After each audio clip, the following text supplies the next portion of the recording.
പുതുവായിൽ Narayana Panicker is known as the father of the library movement in Kerala. കേരളത്തിലെ ഗ്രന്ഥശാല പ്രസ്ഥാനത്തിന്റെ പിതാവ് എന്നറിയപ്പെടുന്നു പുതുവായിൽ നാരായണ പണിക്കർ.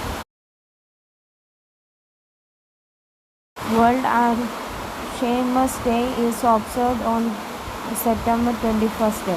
ലോക അൽഷൈമേഴ്സ് ദിനമായി ആചരിക്കും സെപ്റ്റംബർ 21.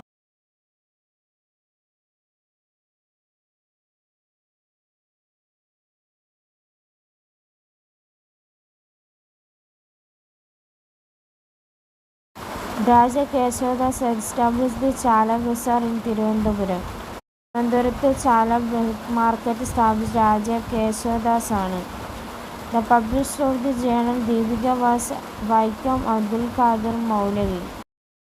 ദീപിക എന്ന ജേണലിന്റെ പ്രസാധകൻ വൈക്കം അബ്ദുൽ ഖാദർ മൗലവിയാണ്.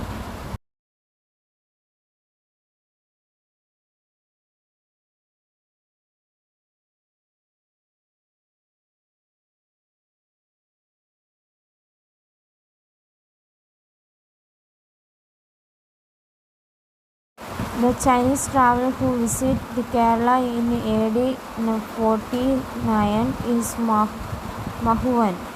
AD 1409 കേരളം സന്ദർശിച്ച ചൈനീസ് സഞ്ചാരി മഹുവാൻ ആണ്. The book കേരളത്തിന്റെ ദേശനാമങ്ങൾ was written by ചട്ടമ്പി സ്വാമി. കേരളത്തിന്റെ ദേശനാമങ്ങൾ എന്ന പുസ്തകം എഴുതിയത് ചട്ടമ്പി സ്വാമിയാണ്.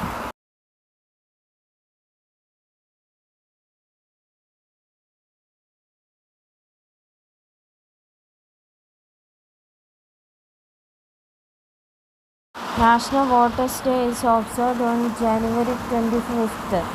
ദേശീയ സമ്മതിദായക ദിനമായി ആചരിക്കുന്നത് ജനുവരി 25-നാണ്.